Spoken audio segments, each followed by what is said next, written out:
படிக்கும் மாணவர்கள். சிலப்பதிகாரம் எவ்வளவு பெரிய காப்பியம்! அதிலிருந்து ஒரு சில குறிப்புகளை எடுத்து நாங்கள் அனைவரும் மாற்றி யோசித்து கூறப்போகிறோம்.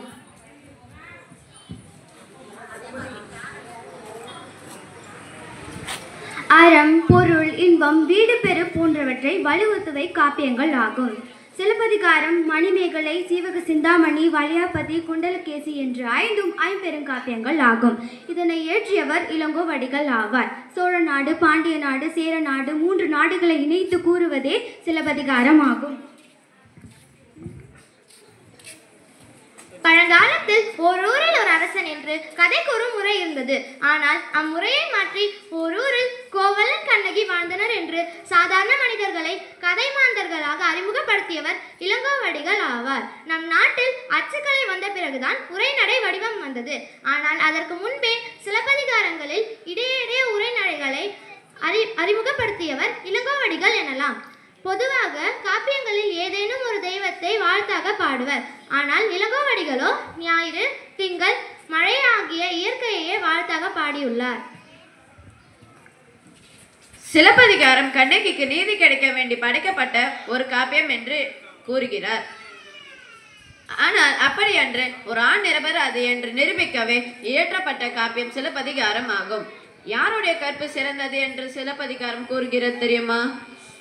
கற்பில் சிறந்தவள் கண்ணகியா மாதவியா என்று நம்மிடையே பட்டிமன்றம் நடந்து கொண்டிருக்கிறது. பாண்டிய மன்னன் உயிர் விட்டதும் உடனடியாக உயிர் விட்ட பாண்டிய மாதவியின் கற்பு முதல் தர கற்பாம். கோவலன் தன்னை விட்டு பிரிந்தாலும் வேறு துணியை நாடாமல் கோவலனே நினைத்து உயிர் விட்ட மாதவியின் கற்பு 2ஆம் தர கற்பாம்.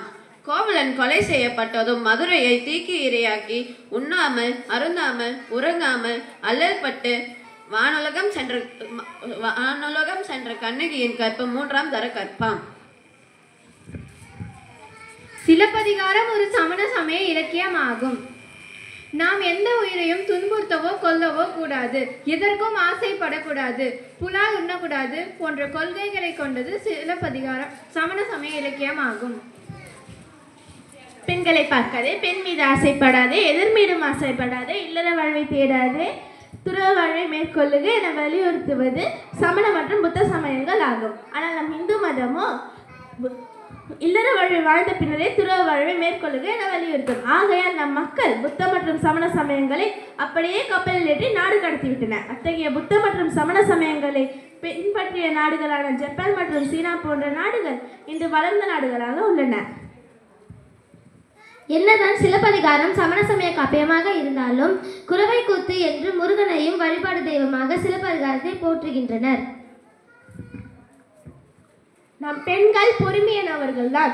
இதுவே அவர்களை துன்புறுத்தும் போது அவர்கள் எரிமலையாய் வெடிப்பார். இதற்கு கண்ணகியே சான்று.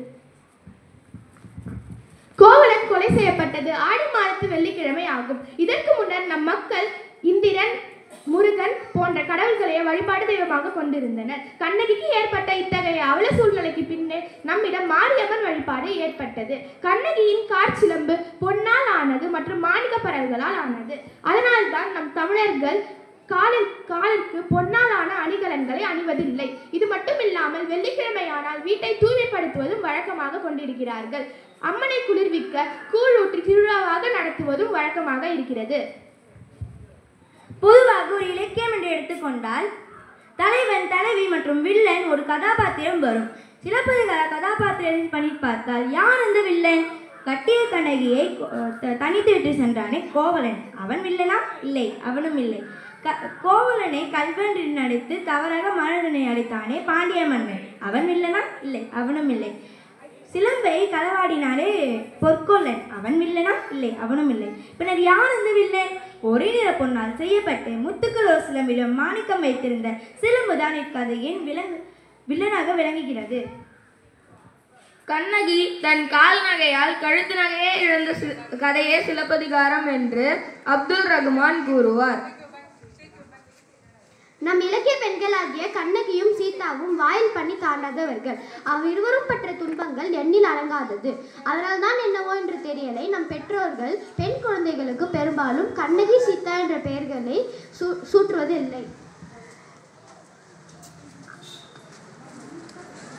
நன்றி.